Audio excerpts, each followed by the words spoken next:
Yeah, I think our guys hopefully understand that this team is put together really well. It's an experienced team, play a lot of seniors, and that win in Logan was really impressive early in the year. And I think they've had some tough games in our league. I'm sure they're trying to adjust to the style of play in this league, but on film they look really impressive. They run their offense really well. It's a great executing half court set team. They score a little bit in transition, but mainly off their sets and how they run them. And then they've got really good balance in their scoring, and so it's an impressive team on film. And they kind of play in spurts. They get you down and get on a roll. And Pepperdine had them. I think they were up 7 or 8 in the second half, and then beat them by 10 or 12. So they have. I think they have the ability to be pretty explosive too. So we'll. It's a tough. They're a really tough defensive team that guards you hard. They're physical, and hopefully our guys are ready for it. When they came in the league, you knew you'd go back to travel partners, but did you also get any warning that the schedule would be broken into chunks like it's been, as far as maybe 3 home, 5 road, that kind of thing? No, I think that's surprising to everyone.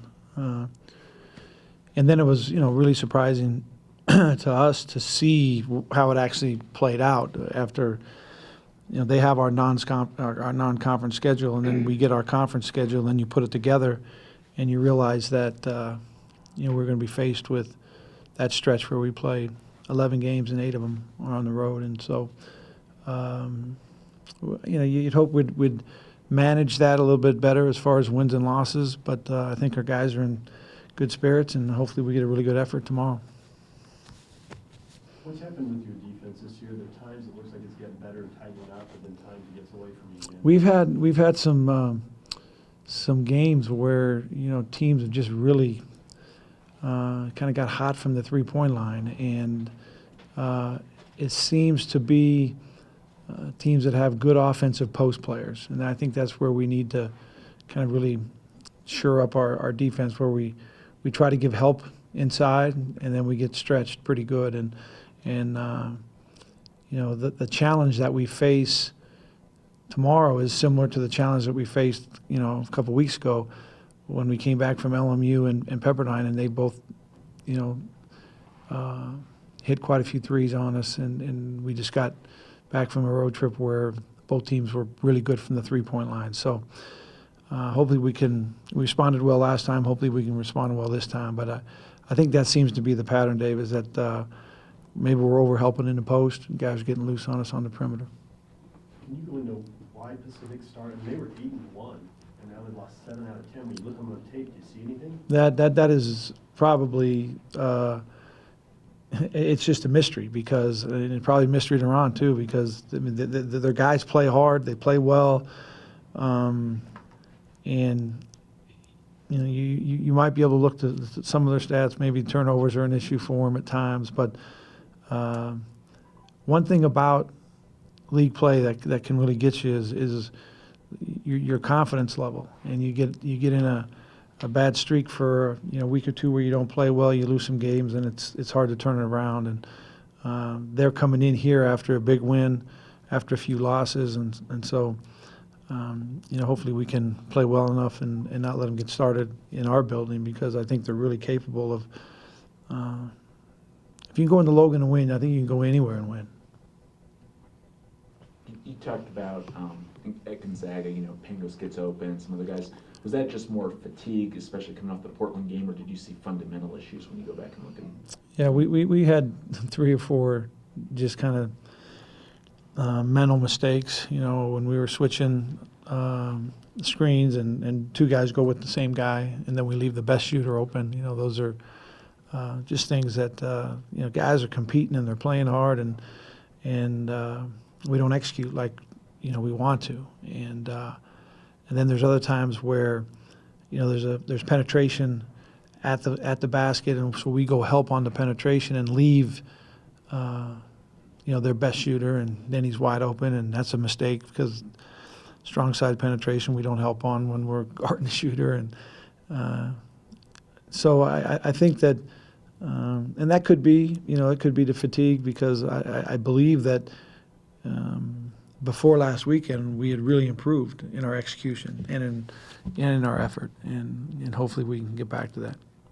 What characteristics do you need in a good perimeter defender as opposed to inside the post? What does a good perimeter defender have to have?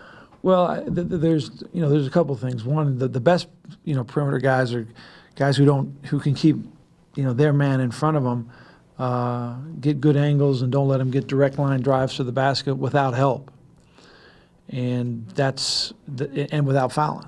I mean, that takes a real real talented guy, and a guy that's got some real discipline to him.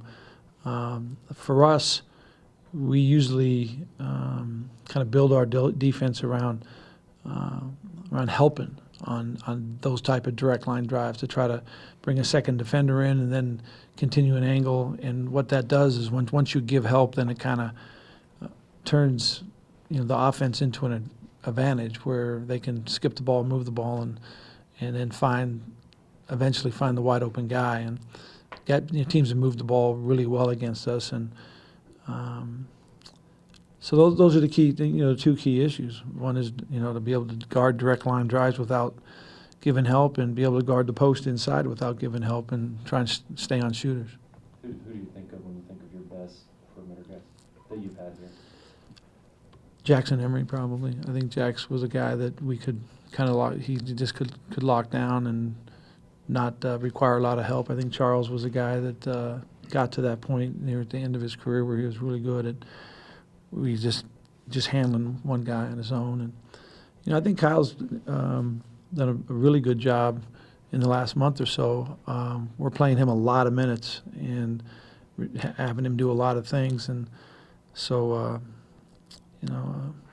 hopefully with that he can continue to improve and get better.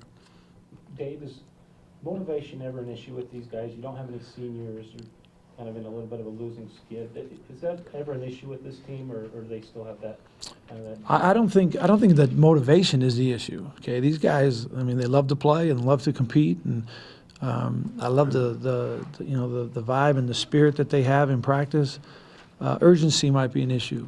I think seniors bring a real sense of urgency to your team because it's the end for them, and they know it's the end, and that's been a little bit different. I've never had a team without any seniors, and if I was going to say anything about that, that's kind of the feel that I have, that at times you don't have those guys in practice that maybe feel that same sense of urgency. Do you ever end up catching box scores? How did Sharp do the game after he faces you, or any of those guys? Because it seems like some guys just get hot hands, like you mentioned. I think you do, because you've actually asked the question. But we've had a couple guys that have had great nights against us, and hopefully the next time through that we can do a better job. How does the deep level of comfort differ between the zone and man-to-man defense? I think it varies night to night. I think this team, when we have really played well in both defenses in certain games, and a lot of it I think depends on the matchup that we have, and we probably are still trying to figure out things in this league. We play more zone than anyone in the league, and I think a lot of that might still have to do with depth, the depth of our roster. I think that last year we were really trying to protect Brandon and keep him out of foul trouble and keep him on the floor as much as we can, and we seem to have those same issues this year, and so we try to maybe protect some of our guys playing zone, and at time that it exposes us, and so I think that in order to improve defensively, I think that this team here just really needs to focus in on execution issues, and then as a program overall moving forward, I just think that we need to have more roster players that are capable of actually stepping out there and helping us. Okay, last one. Nate Austin and roles kind of involved in the 4-5, of course, Matt probably knows kind of the 6-man. Can you talk about maybe their roles and maybe how they've kind of helped in the decisions and kind of evolved in those roles as well? Well, I think Nate is a guy who has, really filled in, tremendously in the role that he's kind of developed with our guys. He's a great, physical inside player that's been able to kind of manage foul trouble and stay out of foul trouble. He usually guards their best post player and is our best rebounder, and so his physical presence inside has really helped us. The nights he's in foul trouble, it causes some real issues for us, and so the minutes that he plays, I think, are really productive as far as the other 4 guys on the floor with Nate.